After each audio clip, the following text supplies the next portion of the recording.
यही मत है कि ये चुनावी फॉर्मूला है, इनके पास कहने को कुछ नहीं है, बस ये चाहते हैं कि मोदी हटाओ का अगर कोई फॉर्मूला है तो उसमें ये जाति जनगणना लगाकर देख लेते हैं, शायद यही हिट हो जाए, क्योंकि इनके पास कोई श्योर शॉट फॉर्मूला तो नजर नहीं आ रहा।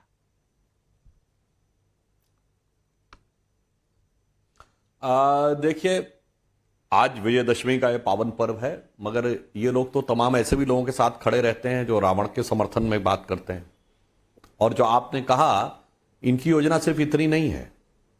नाविका जी याद करिए, बाकायदा एक कॉन्फ्रेंस हुई इरेडिकेशन ऑफ सनातन धर्म तमिलनाडु में, जो कि इनके INDIA गठबंधन के प्रमुख घटक या यूं कहें दक्षिण भारत में सबसे बड़े प्रमुख घटक के साथ रही, जिसके ऊपर कांग्रेस एक प्रकार से मौन साधन नहीं हो सकता है। वो एक कॉन्फ्रेंस थी, मैं क्यों कह रहा हूं, यानी ये इको हो रहा, जरा ठीक करवा दीजिएगा।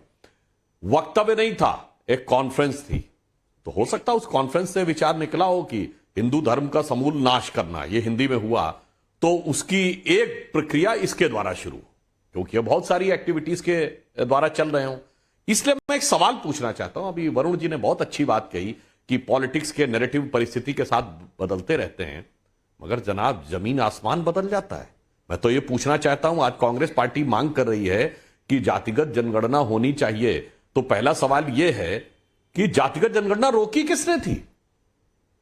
ब्रिटिश टाइम तक तो होती थी ना। जब 1951 में स्वतंत्र भारत की पहली जनगणना हुई तो किसने रोकी?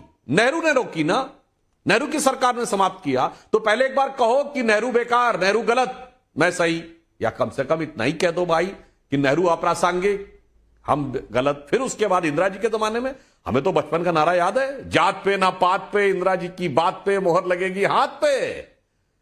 अब अगर सुन रहे होंगे, और यह बात 6 दिसंबर 1990 को मंडल कमीशन के बारे में पार्लियामेंट में बोलते समय स्वर्गीय राजीव गांधी ने कोट की कि कांग्रेस का नारा था जात पे ना पात पे मोहर लगेगी हाथ पे। और आज चाहे राजीव जी हो, इंदिरा जी हो, नेहरू जी जब बैठे होंगे स्वर्ग में, तो अपने मूड को धर के हाथ पे सोचते होंगे ये क्या ले आया पार्टी को फुटपाथ पे। भाई मैं तो साफ पूछना चाह रहा हूं, पहले एक बार आप कह दीजिए राजीव जी गलत, इंदिरा जी गलत, नेहरू जी गलत, तब हम विचार, क्योंकि जिसने बंद करवाया वही दोबारा चालू करने की बात कर रहा है। अब मैं दूसरी बात कहता हूं, पिछड़ों की जहां तक बात है, तो काका कालेलकर कमीशन की रिपोर्ट नेहरू जी के जमाने में कभी तो लागू नहीं हुई। मंडल कमीशन बना 78 में, 1980 में, तब तक इंदिरा जी आ गई, 10 साल वो ठंडे बस्ते में रहा, मंडल कमीशन के बिल्कुल अगेंस्ट में थे। पिछड़ा वर्ग आयोग को संवैधानिक दर्जा मोदी जी की सरकार ने दिलवाया। आज सर्वाधिक पिछड़े वर्ग के मंत्री हैं केंद्र की सरकार में, तो हमारी सरकार में है। हमने उत्तर भारत में जब जब हमें सत्ता मिली, सर्वाधिक पिछड़े वर्ग के मुख्यमंत्री, उप मुख्यमंत्री बनाए। पिछड़े वर्ग का पहला प्रधानमंत्री जो जनता के द्वारा नैसर्गिक रूप से चुनकर सामने आया, वो मोदी जी के रूप में हमने दिया। भाई हम तो ये पूछना चाह रहे हैं, आपने किया क्या, जरा ये तो बता दो, और कितनी समझदारी है। एक लाइन और बोल दूं, बताइए, पार्लियामेंट में खड़े होकर बोलते हैं कि सेक्रेटरीज में से मैं देखना चाह रहा था कितने ओबीसी हैं। मेरे भाई, आज जो सेक्रेटरी है वो 1992 और उससे पहले के बैच के हैं, यानी 92, 91, 90। तब बताओ ना, तुम्हारी सरकार थी, कितने तुम्हारे आपने ओबीसी बनाए थे? मंडल कमीशन लागू हुआ 95 ऑनवर्ड्स, तो 96 बैच ऑनवर्ड्स जब आएगा तब उसमें संख्या देखी जाएगी। अगर इतनी समझ किसी को ना हो और वो दावा करे कि देश चलाना है, तो या तो वो बचकाना है या वो शातिराना है। बचकाना है या शातिराना है? वरुण पुरोहित जी, हाँ या ना में जवाब दीजिए कि राहुल गांधी परम उच्च सोच के हैं या नेहरू, इंदिरा गांधी और राजीव गांधी? क्योंकि दोनों तो सही हो नहीं सकते। सही कौन है, गलत कौन है?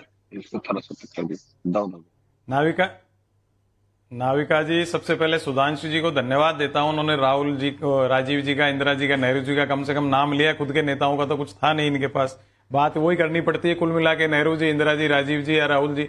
मैं कह रहा हूं, आपने उपलब्धियां गिनाई, हमने इतने मुख्यमंत्री दिए, उप मुख्यमंत्री दिए, हमने कमीशन का दर्जा दिया, तो भाई आप भयाक्रांत क्यों जाती है जनगणना से? मेरे ये समझ में नहीं। करने दीजिए राहुल गांधी को, अगर नुकसान अगर होता है कांग्रेस पार्टी का। और आप इतने सवाल का जवाब नहीं देते। आपसे पूछा कि राजीव गांधी सही थे या राहुल गांधी, इंदिरा गांधी सही थी या राहुल गांधी? इस सवाल का जवाब तो दीजिए। मैंने, नाविका जी, मैंने शुरुआत में ही मेरे स्टार्ट किया था, जब भी बोल दिया था समय काल परिस्थिति के अनुसार सोशल और पॉलिटिकल सिस्टम में बदलाव आते हैं, एडेप्टेशन होते हैं। राहुल जी भी सही है, राजीव जी भी सही थे, समय पहले बलवान था, अब समय ने आपको इस मोड़ पर लाकर खड़ा कर दिया है कि जो आपके पूर्वज कह रहे थे वो गलत हो गया।